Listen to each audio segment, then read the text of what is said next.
Os destaques da semana entre os julgamentos do plenário do Supremo Tribunal Federal. Você confere aqui na TV Justiça. Plenárias está começando agora.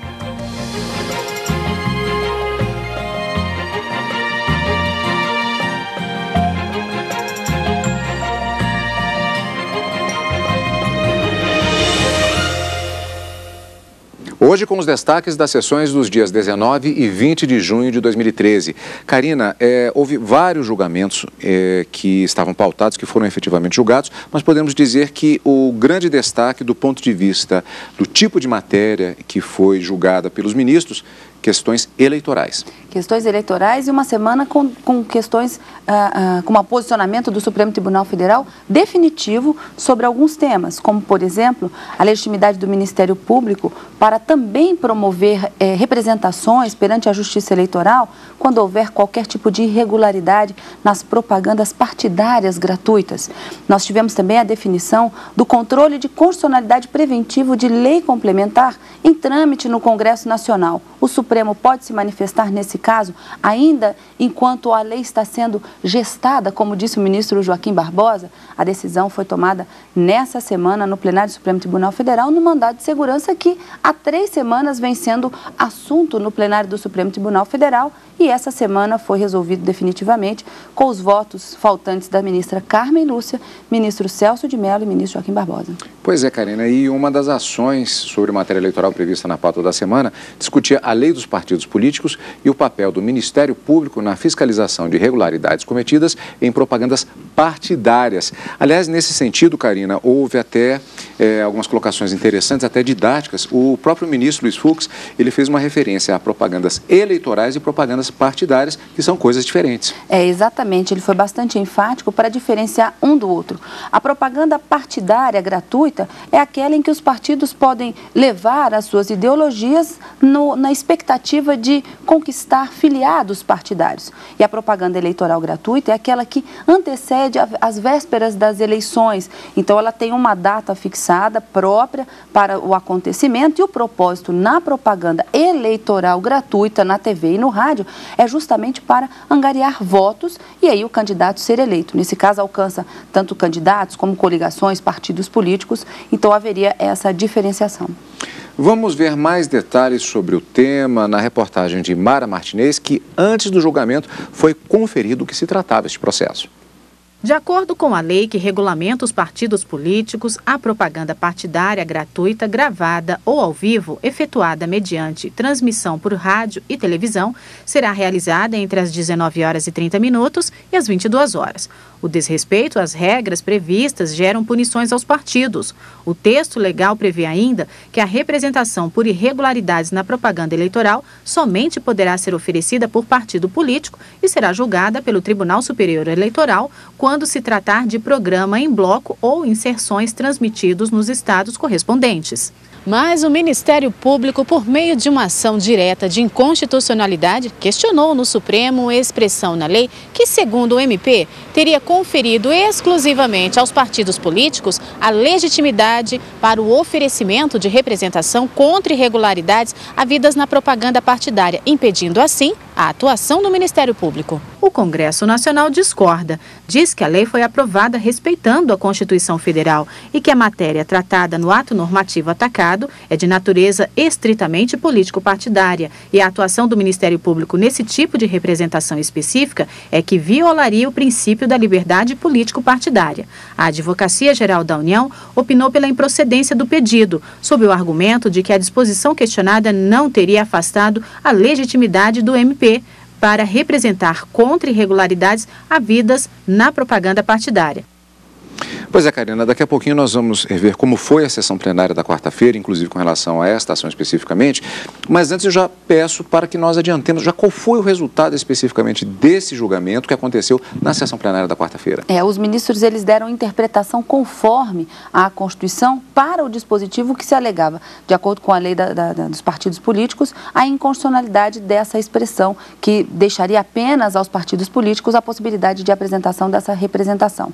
Para os ministros do Supremo Tribunal Federal, o Ministério Público também pode sim apresentar essa representação e, portanto, o dispositivo previsto na lei, ele não é inconstitucional, mas ele é preciso fazer uma leitura de acordo com a Constituição, daí a procedência parcial da ação direta com essa interpretação conforme. Não pode haver, de acordo com os ministros, qualquer restrição à atuação do Ministério Público, principalmente nessas campanhas ou nessas propagandas partidárias, e ele pode sim propor essas ações. Então, acabou ficando, por maioria, havendo essa decisão de interpretação conforme, vem sido apenas o ministro Teori Zavascki, que entendia que quando a expressão na lei determina que somente os partidos podem fazer essa representação, para ele a expressão somente seria inconstitucional, e aí ele votava pela procedência da ação direta de inconstitucionalidade. Ficou vencido, a maioria mantendo o texto da lei, mas dando essa interpretação para não restringir de forma alguma a atuação do Ministério Público nesses casos. Karina, daqui a pouquinho nós vamos rever como é que foi a sessão plenária da quarta-feira, inclusive com esse julgamento, mas antes nós vamos ver outro tema que foi destaque também na semana, aqui saindo um pouquinho da questão eleitoral que marcou justamente estas sessões do plenário do Supremo Tribunal Federal. Uma ação ajuizada pelo Partido Democratas questionou o decreto sobre inclusão e exclusão de empreendimentos de transmissão de energia elétrica no Programa Nacional de Desestatização. A partir do questionamento do Partido Democratas, os ministros deverão julgar se o decreto 6.161 de 2007, ao prever a interligação das linhas de transmissão das regiões Norte e Centro-Oeste, teria afrontado a competência tributária dos estados sobre operações relativas à circulação de mercadorias prevista na Constituição. O Democratas alega que a manutenção do decreto vai gerar uma enorme perda na arrecadação do ICMS para os estados do Amazonas e do Amapá. Segundo o partido, a perda deverá ser de mais de 455 milhões de reais por ano para o Amazonas e de quase 58 milhões para o Amapá. O partido sustenta ainda que a União não pode estipular por meio de decreto presidencial assuntos que cabem ao Estado legislar. Pois é, no caso, como vimos, esta reportagem ela foi produzida exatamente na expectativa do julgamento na sessão plenária da quarta-feira. O julgamento aconteceu. O julgamento aconteceu e os ministros acabaram não conhecendo da ação direta de inconstitucionalidade, ou seja, não chegou sequer a discutir o mérito, o pedido da inconstitucionalidade alegada. Segundo a ministra Carmen Lúcia, relatora dessa ação direta de inconstitucionalidade, o pedido da ação era de forma genérica e não especificava quais dispositivos da Constituição que estariam sendo violados. Falava-se apenas de uma forma genérica em perda de arrecadação e que, portanto, pela jurisprudência do Supremo Tribunal Federal, a ação não poderia ter sido dado continuidade para o julgamento do mérito. Então, nesse caso, os ministros acabaram não conhecendo e o processo acaba sendo arquivado. Estes foram os temas da sessão plenária da quarta-feira. Agora vamos ver como foi a sessão. Os ministros do Supremo ainda indicaram os nomes para as vagas abertas do Conselho Nacional de Justiça e do Conselho Nacional do Ministério Público. A desembargadora Ana Maria Duarte Brito e a juíza Débora Ciocchi foram indicadas para o CNJ e o juiz Leonardo Farias Duarte para o CNMP. Vamos rever na reportagem de Ana Paula Ergang. Os ministros decidiram que o Ministério Público pode propor representação contra irregularidades em propaganda partidária gratuita. A decisão foi tomada durante a análise de uma ação proposta pelo Procurador-Geral da República. Ele questionava a expressão que somente poderá ser oferecida por partido político acrescentada à lei dos partidos políticos e que, segundo ele, afasta a legitimidade do Ministério Público para representar contra irregularidades na propaganda partidária gratuita. Para o Procurador-Geral da República, essa alteração desrespeita a Constituição Federal. Ao explicitar que somente poderá ser oferecida a representação por partido político, subtraiu essa legitimação do Ministério Público em clara ofensa, ao ver da Procuradoria-Geral, aos artigos 127 e 129, segundo da Constituição da República. Afinal, cabe ao Ministério Público a adoção de todas as medidas necessárias na defesa da ordem jurídica e do regime democrático. O relator da ação, ministro Luiz Fux, votou no sentido de que a expressão seja mantida, mas se dê interpretação para reconhecer que não está afastada a legitimidade do Ministério Público para propor ação contra a propaganda partidária irregular. Quando desse modo, 2 são os legitimados para o ajuizamento da reclamação. Somente não exclui a participação do Ministério Público. Incluir também como ratio decidendi o esclarecimento de que somente, efetivamente, até então, pela jurisprudência do TSE, ele não tem excluído a legitimidade. Agora, se nós julgarmos improcedente a ação declaratória de inconstitucionalidade, aí realmente nós vamos interpretar não somente como somente. A maioria dos ministros acompanhou o voto do relator. O TSE vem reiteradamente fazendo uma interpretação teleológica desse dispositivo, dizendo que esta redação não exclui a atuação do Ministério Público, porque ela decorre diretamente do texto da Constituição.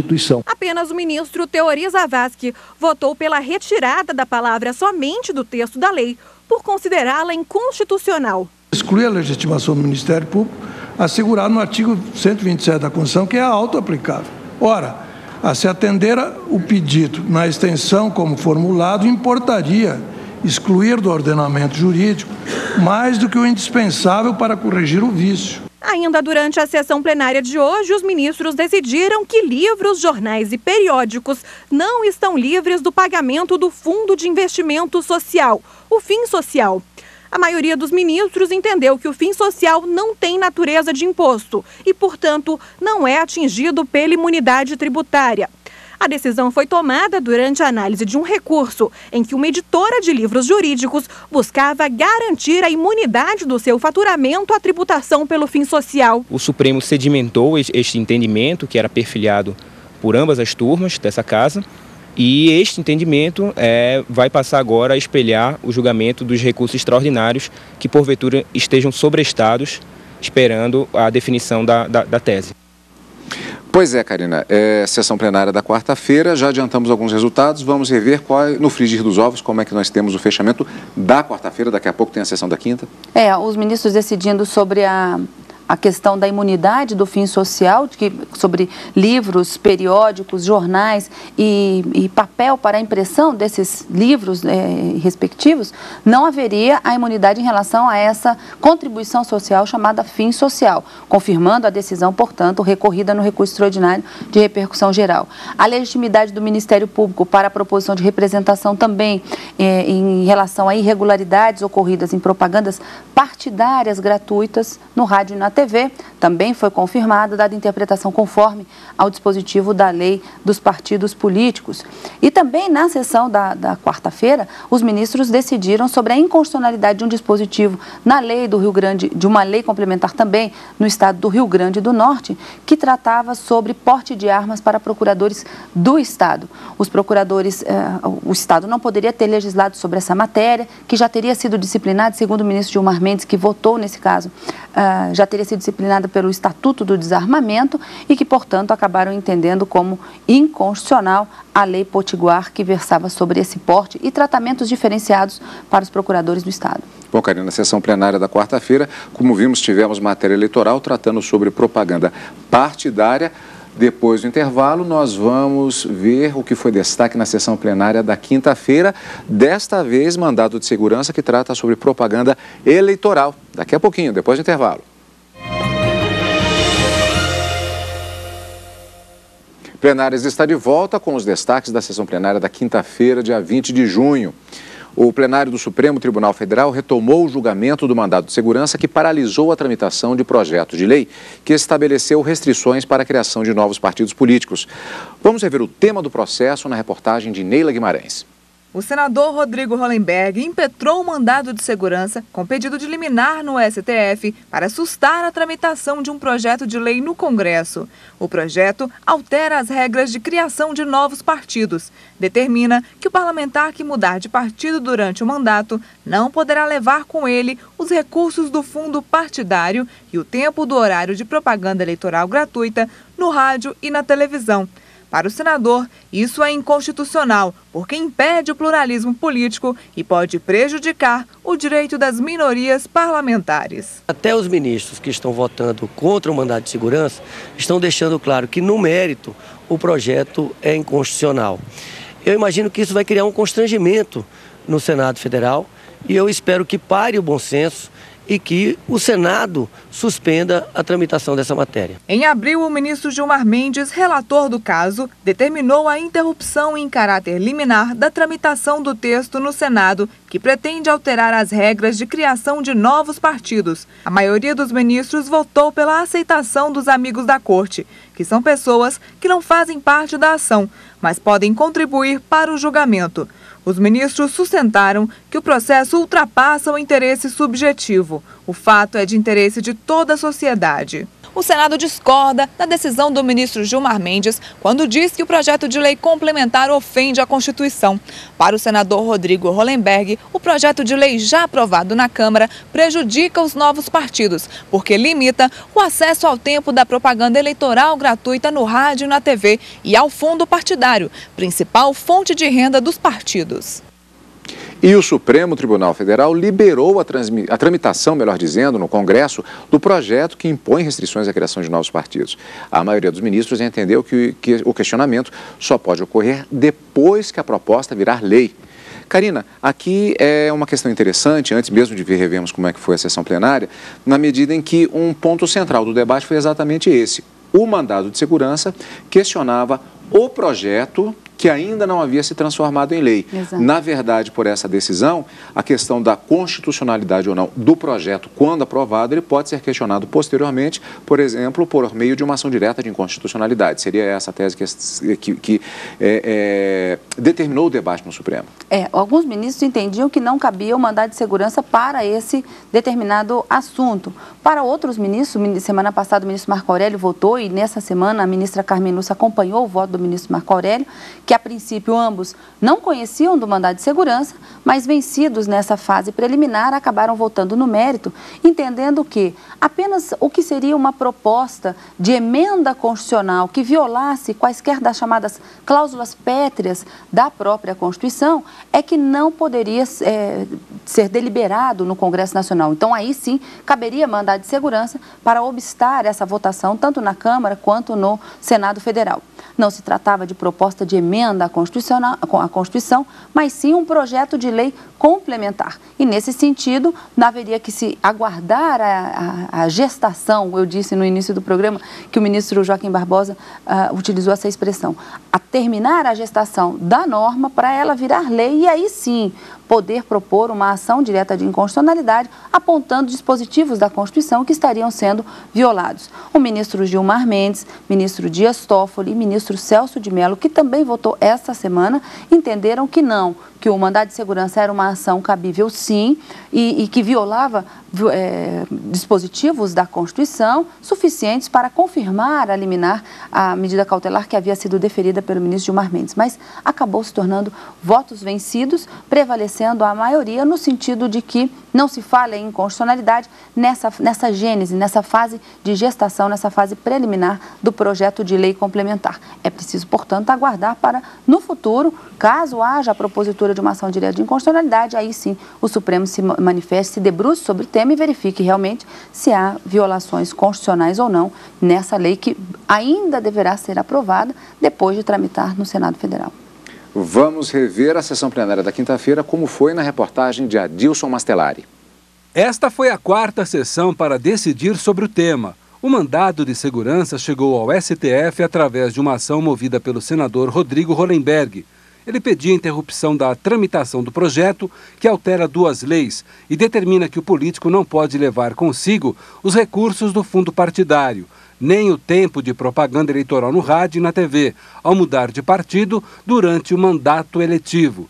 O presidente do STF, ministro Joaquim Barbosa, e a ministra Carmen Lúcia não reconheceram o mandado de segurança e negaram o pedido. Li e reli o doutíssimo voto do ministro Gilmar Mendes, que expõe todas as preocupações e todos os cuidados constitucionais com a matéria. Entretanto, tenho para mim e concluo, não haver direito do parlamentar que tenha sido demonstrado neste caso que estivesse ameaçado ou lesado, menos ainda algum que pudesse ser considerado dotado de liquidez e certeza. Não há registro histórico de Corte Constitucional que tenha impedido um parlamento de deliberar a respeito de matéria da sua estrita competência. Já o ministro Celso de Mello reconheceu apenas parte da ação. Peço vênia para, conhecendo da presente ação de mandado de segurança, acolher em parte a pretensão mandamental, precisamente nos termos enunciados em sua parte dispositiva no voto proferido pelo eminente ministro relator. Diante do resultado, o projeto de lei pode continuar tramitando no Congresso Nacional. Vou insistir numa questão, Karina. Como ficou bem claro, inclusive pela própria colocação dos ministros, continua tramitando, pode se tornar lei e passível, eventualmente, de provocação ao Supremo, mediante a apresentação, por exemplo, de uma ação direta de inconstitucionalidade, essa matéria pode voltar. Sem dúvida. Esse controle de constitucionalidade preventiva, ou que alguns ministros até teceram nos seus votos, seria da competência, ou teria que ficar restrito ao próprio Congresso Nacional. E depois de virar lei, aí o Supremo Tribunal Federal pode se manifestar enquanto guardião maior da Constituição Federal sobre possíveis violações a dispositivos constitucionais, como de fato sustentado pelo ministro Gilmar Mendes, que acabou sendo o voto vencido, mas relator da demanda acabava entendendo violados. Então, no momento, o momento não é esse e nem é cabível mandado de segurança para este caso específico. Mas o que não impede, como a gente já disse, de uma futura e eventual alegação de inconstitucionalidade. Sessão plenária da quinta-feira, plenária do Supremo Tribunal Federal. Agora, Karina, nós temos acompanhado justamente os ministros que se manifestam no plenário do Supremo Tribunal Federal, fazendo os respectivos relatórios, se manifestando por meio dos votos, processos importantes, momentos importantes que fazem não apenas a jurisprudência da Suprema Corte Brasileira e, portanto, do país, mas também fazem com que sejam definidos momentos históricos no plenário do Supremo Tribunal Federal. E assim, cada ministro que participa do colegiado, das turmas e emite decisões monocráticas, ele acaba sendo um personagem da história. O ministro aposentado César Peluso lançou um livro com as principais decisões e debates enquanto esteve no Supremo Tribunal Federal.